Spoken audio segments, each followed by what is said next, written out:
Hello students, how are you all? I hope all of you are doing good.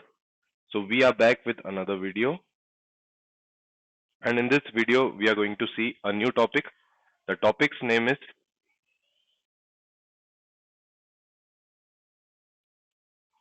Pythagoras theorem. So this is the very fresh topic, and this topic we have already discussed in class 6. तो Pythagoras theorem को मैं बहुत simple सी language में समझाऊंगा. तो Pythagoras theorem के अंदर simple सी चीज ये है कि पाइथागोरस थ्योरम के अंदर हमेशा अपन को 90 डिग्री कंसीडर करना होता है. मतलब 90 डिग्री जब भी आप लोगों को दिख रहा है, मतलब राइट एंगल ट्राइंगल बोलते हैं इसको, मतलब 90 डिग्री वाला एंगल जब भी आपको दिख रहा है, तो 90 डिग्री के एंगल के अंदर ये जो लंबी वाली साइड होती है इसको बोलते हैं अपन हाइपोटेनस. ठीक है. जो नीचे वाली साइड होती है उसको बोलते हैं बेस, और जो ये लंबी सीधी खड़ी होती है इसको बोलते हैं परपेंडिकुलर. ठीक है, ये चीज सबको पता होनी चाहिए. तो वापस से रिपीट करता हूं, जब भी आपके सामने राइट एंगल ट्राइंगल आएगा मतलब Pythagoras theorem is related to right angle triangle. ठीक है, ये पता होना चाहिए. ये रिलेटेड है राइट एंगल ट्राइंगल से. तो राइट एंगल ट्राइंगल के अंदर जो सबसे लंबी वाली साइड होती है उसको बोलते हैं हाइपोटेनस, इसको बोलते हैं बेस, इसको बोलते हैं परपेंडिकुलर. ठीक है. तो फॉर्मूला ये होता है पाइथागोरस थ्योरम का, अपन ने पढ़ा था 6th क्लास में भी, कि हाइपोटेनस का जो स्क्वायर है, हाइपोटेनस का जो स्क्वायर है वो इक्वल होगा परपेंडिकुलर स्क्वायर के प्लस बेस स्क्वायर के. ठीक है. इसका मतलब ये हुआ, जैसे सपोज करो आपके सामने एक एग्जांपल देके बता रहा हूं. जैसे सपोज करो आपको ऐसा एक राइट एंगल ट्राइंगल दे रखा होगा. ठीक है. और सपोज करो आपको ये दे रखा है 5, ये आपको दे रखा है 4, और ये बोल रहा है इसकी वैल्यू निकालो.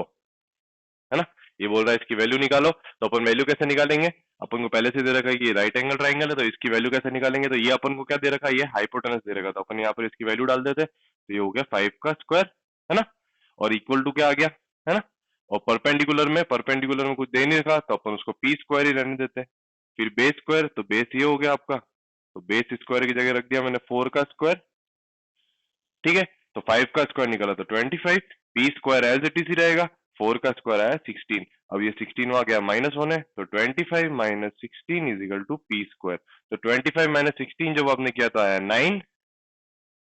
ठीक है. तो क्या ये आंसर है? नहीं, अपन को परपेंडिकुलर स्क्वायर है निकाला, अपन को क्या निकाला? परपेंडिकुलर. तो 9 किसका स्क्वायर रूट होता है? तो 9 किसका स्क्वायर रूट होता है आपको पता होना चाहिए. 9 किसका स्क्वायर रूट होता है? वो तो होता है 3 का. तो जब मैंने स्क्वायर रूट निकाला 9 का, तो आया 3. आई होप आई एम क्लियर. है ना. अब कई लोगों को डाउट होगा कि ये कैसे आया, तो दिखा देता हूँ वापस. 9 को मैं लिख सकता हूँ 3 इंटू 3, और पी स्क्वायर को लिख सकता हूँ पी इंटू पी. तो मतलब पी इजिकल टू 3, ये भी पी इजिकल टू 3, इसलिए पी इजिकल टू 3 आ गया. या फिर मैं अंडर रूट भी निकाल सकता था इसका, मतलब बोल दूं कि इसका अंडर रूट निकाला मैंने. है ना. अंडर रूट मतलब ऐसे ऊपर रूट लग जाता है. ठीक है. I hope I am clear. अपन देखते कुछ क्वेश्चंस जो आपकी बुक के अंदर दे रखे हैं. तो देखते सबसे पहला क्वेश्चन बोलेगा, find the length of the diagonals of a rectangle whose perimeter is whose perimeter is 28 meter and its breadth is 6 meter. ठीक है. तो क्वेश्चन देखते हैं. क्वेश्चन बोल रहा है find the length of a rectangle whose perimeter is 28 metre. है ना. Whose perimeter is 28 metre and its breadth is 6 metre. तो देखो, जब भी ऐसा क्वेश्चन है तो देखो कई लोग क्या करते हैं, इसको पढ़ते ही रहेंगे पढ़ते ही रहेंगे पढ़ते ही रहेंगे, और चक्कर आएंगे, फिर उसके अंदर कुछ समझ में नहीं आएगा क्या करना है, फिर छोड़ देंगे. ऐसा नहीं करना होता. जब भी क्वेश्चन पढ़ रहे हो तो जो भी फिगर की बात कर रहा है, अभी यहाँ बात किसकी कर रहा है? रेक्टेंगल की. तो आप एक रेक्टेंगल का डेमो बनाओ. बना दिया रेक्टेंगल का डेमो. ठीक है. अब जो चीजें दे रखी है वो इसके अंदर पुट करते रहो. तो बोल रहा है पेरीमीटर दे रखा है आपको. क्या अभी क्या पूछ रहा है उसको मत ध्यान दो, अभी क्या क्या दे रखा है उस पर ध्यान दो. तो पेरीमीटर दे रखा है कितना? 28 मीटर. तो पेरीमीटर मतलब क्या होता है? मैंने क्या बताया था? पेरीमीटर मतलब सम ऑफ बाउंड्रीज. ये सम ऑफ बाउंड्रीज. ये तो लेंथ हो गया, ये ब्रेड्थ, ये भी लेंथ, ये भी ब्रेड्थ. तो पेरीमीटर तो सबको पता ही है कि पेरीमीटर क्या होता है. पेरीमीटर होता है 2l प्लस बी. है ना. एल इंटू बी तो एरिया होता है, 2l प्लस बी होता है पेरीमीटर. आपको एक और चीज दे रखी है कि ब्रेथ दे रखी है, ब्रेथ मतलब कितनी दे रही है 6, तो ब्रेथ की जगह 6 रख दो और फॉर्मूले में भी रख दो। पेरीमीटर कितना दे रखा है 28, 2 इंटू एल कितना है, एल नहीं पता, एल निकालना है और 6 ब्रेथ। ठीक है, अब 2l प्लस 12, 28 यहीं पर, ये 12 आ गया माइनस होने, तो 28 minus 12 is equal to 2l। ठीक है, तो यहां से हुआ 16 इज इक्वल टू 2l। अब l 2 डिवाइड में गया तो l कितना आया 8। आंसर ये नहीं है, अपन को डायगोनल निकालना है। डायगोनल मतलब अभी l की वैल्यू आ गई, l की वैल्यू पुट कर दो फिगर में 8, ये भी कितना 8 है ना। अब अपन को निकालना है डायगोनल्स की वैल्यू। तो डायगोनल्स मतलब कैसे होता है आपको पता है, डायगोनल्स कुछ इस तरीके से होता है। और रेक्टेंगल जब मैंने आपको समझाया था तो मैंने आपको बोला था कि डायगोनल्स रेक्टेंगल के अंदर दोनों सेम होते हैं, दोनों इक्वल होते हैं। तो या तो ये डायगोनल बनाओ या ये डायगोनल बनाओ, बात एक ही है ना। तो यहां पर अगर आप ध्यान से देखोगे, अगर आप यहां से ध्यान से देखोगे तो रेक्टेंगल के अंदर ये हमेशा 90 डिग्री होते हैं सारे एंगल्स, ये भी 90, ये भी 90, ये भी 90 और ये भी 90। तो रेक्टेंगल के अंदर आप ध्यान से देखोगे तो ये एक राइट एंगल ट्राइंगल बन चुका है ना। देखो ध्यान से देखोगे तो ऊपर वाली चीज छुपा दी है मैंने, तो ये देखो किस तरीके का दिख रहा है, एक राइट एंगल ट्राइंगल। तो राइट एंगल ट्राइंगल के अंदर आपको बेस पता है, आपको परपेंडिकुलर पता है, आपको निकालना क्या है, ये हाइपोटेनस। क्या निकालना है आपको, हाइपोटेनस। बहुत इजी हो गया क्वेश्चन। अरे ठीक है, समझ में आ रहा है क्या हुआ, तो बहुत इजी हो गया। अब करते हैं इसको आगे, कैसे करेंगे, तो H square is equal to P square plus B square. H square आपको निकालना था, एच स्क्वायर को एज इट इज रहने देंगे। तो पी स्क्वायर क्या है आपका 6 का स्क्वायर, बी स्क्वायर क्या है आपका 8 का स्क्वायर, है ना। तो 6 का स्क्वायर होना 36, 8 का स्क्वायर होना 64। एच स्क्वायर चल रहा है यहाँ पर अभी तक, तो ये दोनों को प्लस कराया तो आया 100, और 100 किसका स्क्वायर रूट होता है, तो एच इज इक्वल टू आया 10, है ना। तो इसका मतलब आपका डायगोनल की वैल्यू कितनी होगी 10, है ना। तो देखो ये तो हो गया इनडायरेक्ट क्वेश्चन, और ये जो अपन ने किया था ये था डायरेक्ट क्वेश्चन। तो ऐसे क्वेश्चन आ सकते हैं एग्जाम के अंदर। ठीक है, अब जो अपन नेक्स्ट क्वेश्चन देखने वाले हैं वो थोड़ी सी और ट्रिकी होते जाएंगे, तो घबराने की कोई बात नहीं है। आज अपन सारे क्वेश्चंस अच्छे से तरीके से पढ़ेंगे और सारे डाउट्स सॉल्व करते रहेंगे। ठीक है, now will see the next question.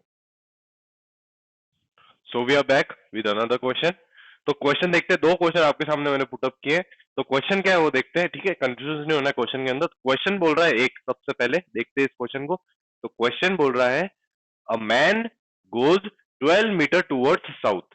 ठीक है, एक वापिस से मैं क्वेश्चन पढ़ रहा हूँ पूरा। क्वेश्चन बोल रहा है a man goes 12 metres towards south then turned towards west and walked 5 more metres. ठीक है, एक पर्सन था जो साउथ के अंदर गया पहले 12 मीटर्स, देन वो टर्न हुआ वेस्ट की तरफ एंड वो वॉक किया कितना, वेस्ट की तरफ कितना वॉक किया, वो 5 मीटर्स। ठीक है, फिर उसके बाद में बोल रहा है find the distance from the starting point. एक तो क्वेश्चन ये हो गया, मतलब स्टार्टिंग पॉइंट से उसका डिस्टेंस निकलना है। तो कई मूर्ख बच्चे होंगे तो 12 प्लस 5 कर देंगे और 17 आंसर निकाल देंगे। नहीं, डिस्टेंस जब भी निकालना होता है तो शॉर्टेस्ट डिस्टेंस निकालना होता है, शॉर्टेस्ट डिस्टेंस। तो इसके अंदर शॉर्टेस्ट डिस्टेंस निकालना है। एक और क्वेश्चन है, एक और क्वेश्चन है। क्वेश्चन बोल रहा है due to thunderstorm a tree broke and the top of the tree touches the ground with some part of the tree still standing. मतलब सपोज करो ये ट्री था, ये ट्री था, है ना। सपोज करो ये ट्री था, अभी कुछ थंडर स्टॉर्म आया, उसकी वजह से ट्री टूट गया। टूट गया तो पूरा नहीं गिरा, कुछ पार्ट गिरा और जमीन को टच हो गया टूटकर, है ना। अब बोल रहा है कि the part touching the ground, जो ग्राउंड पे पार्ट टच कर रहा है पेड़ का, उससे बेस से डिस्टेंस आपको दे रखा है 9 मीटर, और जो पार्ट अभी तक पेड़ का खड़ा है उसका आपको डिस्टेंस दे रखा है 12 मीटर। तो क्वेश्चन बोल रहा है कि थंडर स्टॉर्म जब नहीं आया था तो उसके पहले उस ट्री की क्या हाइट थी। तो सबसे पहले अपन चलते हैं इस वाले क्वेश्चन के ऊपर, फिर अपन देखेंगे ये बड़ा वाला क्वेश्चन। इस क्वेश्चन के अंदर सबसे पहले सपोज करो ये अपना था स्टार्टिंग पॉइंट। तो ये बंदा यहाँ से स्टार्ट किया वॉक करना, कितना नीचे वॉक किया, तो ये बोल रहा है 12 मीटर वॉक किया साउथ में। साउथ हमेशा नीचे होता है, ऑब्वियसली नीचे होता है साउथ, तो नीचे गया साउथ, है ना। अब बोल रहा है वो वेस्ट की तरफ मुड़ा। वेस्ट का हुआ इधर किधर, इधर ईस्ट होता है इधर वेस्ट, तो इस तरफ वॉक किया कितना 5 मीटर, है ना। अब बोल रहा है ये कि आपको कि स्टार्टिंग पॉइंट से उस बंदे का डिस्टेंस निकालना है। तो स्टार्टिंग पॉइंट से बंदे का डिस्टेंस निकालना, तो आप इसको और इसको प्लस नहीं कराएंगे, आप क्या करेंगे, ये यहाँ पर एक लाइन बना देंगे शॉर्टेस्ट डिस्टेंस का, तो ये आपको निकालना है।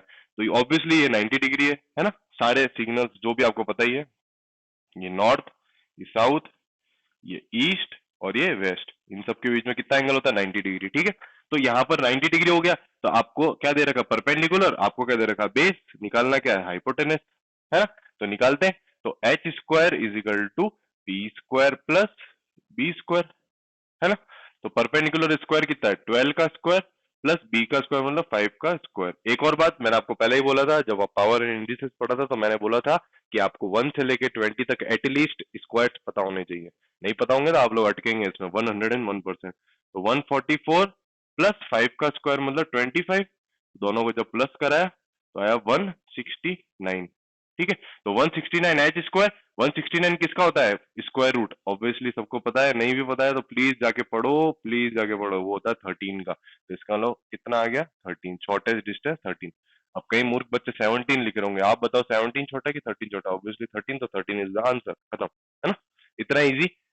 पर वो नहीं पता कर पाओगे जब तक आप लोग इस क्वेश्चन के अंदर आपको स्क्वायर्स नहीं पता है 1 से लेके 20 तक, और क्यूब्स तो यहाँ पर बात नहीं हो रही, तो स्क्वायर्स की बात कर रहा हूँ। तो 1 से लेके 20 तक प्लीज स्क्वायर्स याद करो, बहुत जरूरी है। आगे 10th क्लास में बच्चे एग्जाम के अंदर अटकते हैं क्वेश्चंस करने में। ठीक है, अब नेक्स्ट क्वेश्चन देखते हैं। नेक्स्ट क्वेश्चन का फिगर बना रहा हूँ। सपोज करो एक ट्री था, सपोज करो एक ट्री था जो कि थंडर स्टॉर्म के पहले ऐसा कुछ खड़ा था। ठीक है, अब बोल रहा है थंडर स्टॉर्म आ गया, तो थंडर स्टॉर्म आने के बाद में पेड़ खड़ा तो है, कुछ पार्ट पेड़ का खड़ा है लेकिन कुछ पार्ट नीचे गिर गया। ठीक है, पेड़ का कुछ पार्ट नीचे गिर गया। ठीक है, अब बोल रहा है कि गिरने के बाद में जो इसका टॉप टच कर रहा है ग्राउंड को, वो बेस से कितना मीटर है। देखो बेस से, if the distance of the top touching the ground from the base is 9 metre, मतलब जब पेड़ गिर गया तो बेस से उसका है 9 मीटर। ठीक है, I hope I am clear. और बोल रहा है कि and the height from which it broke is 12 metre, मतलब जहां से ब्रोक किया, मतलब ये यहां से ब्रोक किया तो इसकी हाइट है कितनी, 12 मीटर, है ना। अब बोल रहा है क्वेश्चन में कि आपको ओरिजिनल हाइट निकालनी है, मतलब यहां से लेके यहां तक की पूरी ओरिजिनल हाइट, मतलब ओरिजिनल हाइट मतलब देखो यहां से लेके यहां तक जहां ब्रोक किया वो तो 12 है ही है, और रिमेनिंग पार्ट का है, रिमेनिंग पार्ट आपका ये वाला है जो इसको अपन हाइपोटेनस बोलते हैं। तो आप क्या करेंगे, ये तो ऑलरेडी 12 तो है ही है, इसको एच भी प्लस करा देंगे, ये ऊपर वाला हाइपोटेनस है आपका, इसको अगर मैं फिगर बनाऊं तो ये 12 तो है ही है, इसके अंदर प्लस करा देंगे हाइपोटेनस का, तो आंसर मिल जाएगा। तो सबसे पहले तो इस फिगर को सॉल्व करेंगे। तो इस फिगर को अगर मैं यहाँ पर बनाऊं तो ये हो गया 9, ये हो गया 12, ये होगा हाइपोटेनस। तो आप यहाँ पर फॉर्मूला लगाएंगे, H square is equal to P square plus B square. तो आपको क्या क्या दे रखा है, तो पी स्क्वायर दे रखा है वो है 12 का स्क्वायर, 9 का square is equal to 144 plus 9 9 जा 81, फिर ये 5, ये हुआ 225। तो एच स्क्वायर, तो 225 किसका होता है स्क्वायर रूट, तो होता है 15 का। मुझे बताने की जरूरत प्लीज, ये तो मैं अभी बता रहा हूँ, बाद में बताऊंगा नहीं। एच स्क्वायर आ गया 15, तो मतलब गिरा हुआ जो पार्ट है वो है 15, इसका मतलब 12 तो खड़ा था, ऊपर 15 भी था पार्ट, तो मतलब ऊपर 15 नीचे 12, दोनों मिलकर कितना बनेंगे, तो दोनों मिलकर बनेंगे 27, 27 मीटर, है। तो 27 मीटर हाइट थी पेड़ की जब वो गिरा नहीं था उससे पहले। ठीक है, I hope I am clear. ये ऑलमोस्ट सारे क्वेश्चन हो चुके हैं। एक और क्वेश्चन बचता है बुक का, जो मैं एक्सप्लेन करूंगा, करेंगे आप लोग। थोड़ा इंपॉर्टेंट क्वेश्चन है, अच्छा क्वेश्चन है। ठीक है, तो उसको मैं अभी बनाता हूँ, क्वेश्चन क्या है। ठीक है, क्वेश्चन आपको पढ़ के बता देता हूँ क्या है, उसके बाद में मैं सिर्फ एक्सप्लेन करूंगा, करेंगे आप लोग, मैंने आपको बता दिया। ठीक है, तो you will solve it on your self. तो मैं चाहता हूं कि आप लोग उसके अंदर दिमाग लगाएं, है ना। तो क्वेश्चन क्या है, क्वेश्चन बोल रहा है, देखते हैं। क्वेश्चन बोल रहा है, a ladder of 15 metre long reaches a window which is 9 metre. जैसे मान लो कि ये कोई एक विंडो थी, है ना, और ये बोल रहा है एक लैडर है 15 मीटर की, तो 15 मीटर की लैडर, 15 मीटर की लैडर, ये लैडर 15 मीटर की थी, लैडर पहुंच गई 15 मीटर की, और ये विंडो कितने हाइट पे थी, 9 मीटर की हाइट पे, है ना। ठीक है, ये 15 मीटर की लैडर थी, ये 9 मीटर की विंडो पे पहुंच गई इस तरीके से। अब बोल रहा है कि अगर अपन ने लैडर उठाकर दूसरी तरफ कर दिया रोड के, ये रोड के बीच में है, ये रोड है, सपोज करिए बीच में रोड है। ठीक है, सपोज करो this is a road in between. तो क्वेश्चन बोल रहा है कि 15 मीटर की लैडर एक 9 मीटर हाइट पे विंडो पे जाती है इस तरफ। ठीक है, और दूसरी तरफ ये बोल रहा है कि यही 15 मीटर की जो आपकी लैडर है, वो दूसरी तरफ एक और विंडो है। ठीक है, तो दूसरी तरफ एक और विंडो है जो कि है 12 मीटर पर। वो रोड के दूसरी तरफ है ना। ये रोड है आपकी, this is the road, and road के एक तरफ एक विंडो जो 9 मीटर पे है, दूसरी तरफ एक विंडो जो 12 मीटर पे है। ये सेम लेटर को उठा के अपन ने इस तरफ कर दिया, वो ये भी सेम 15। ठीक है, मैं क्वेश्चन सिर्फ एक्सप्लेन कर रहा हूँ वापस से। ठीक है, क्वेश्चन बोल रहा है एक लेटर थी, जो लेटर को पहले अपन ने इस वाली विंडो पे रखा 9 मीटर वाली पे, फिर दूसरी वाली विंडो पे रखा जो 12 मीटर पे थी। लेकिन इन दोनों की खासियत है, 12 मीटर और 9 मीटर की जो विंडोज है वो एक रोड के इस तरफ है 9 मीटर की, एक रोड के उस तरफ है ना। अब क्वेश्चन बोल रहा है आपको निकालना विड्थ ऑफ द रोड, ये रोड है ना जो विड्थ, इसकी विड्थ निकालनी। कैसे निकालेंगे तो बताता हूँ। सबसे पहले तो ये वाला जो ट्राइंगल है, इस ट्राइंगल का आप लोग सबसे पहले निकालेंगे बेस 1, है ना। कैसे निकालेंगे, हाइट परपेंडिकुलर दे रखा है, हाइपोटेनस दे रखा है। उसी तरह इस वाले ट्राइंगल के अंदर भी आप लोग बेस 2 निकालेंगे। कैसे निकालेंगे, परपेंडिकुलर दे रखा है, हाइपोटेनस दे रखा है ना। तो यहाँ से बेस 1 मिल गया, यहाँ से बेस 2 मिल गया, तो वही तो दोनों बेस 1 और बेस 2 मिल गए, तो आपकी रोड की विड्थ देंगे, है ना। कई लोगों को समझ में नहीं आ रहा होगा, वापिस से एक्सप्लेन करता हूँ। सपोज करो आपकी कोई ये रोड है ना, आपकी कोई ये रोड है और यहाँ पर एक बिल्डिंग है, सपोज करो यहाँ पर कोई एक बिल्डिंग है और इधर भी कोई एक बिल्डिंग है ना। एक बंदा यहाँ बीच में खड़ा था, उसने पहले लैडर इस वाली बिल्डिंग में विंडो पे लगाई, फिर उसने आपसे इस वाली विंडो की बिल्डिंग पे लगाई, है ना। लैडर तो सेम ही, लैडर ऊपर नीचे नहीं करी, लैडर यहाँ पर भी 15 मीटर की थी, यहाँ पर भी 15 मीटर की थी, लेकिन ये जो इसकी हाइट थी ये थी 9 मीटर, इसकी थी 12 मीटर, है ना। तो आप लोग क्या करेंगे, यहाँ से इसका मैंने बता दिया आपको, परपेंडिकुलर आपको पता है, हाइपोटेनस पता है, तो यहाँ से आप निकालेंगे क्या, बेस। दोनों के बेस निकाल कर दोनों को क्या कर लेंगे, plus. I hope I am clear.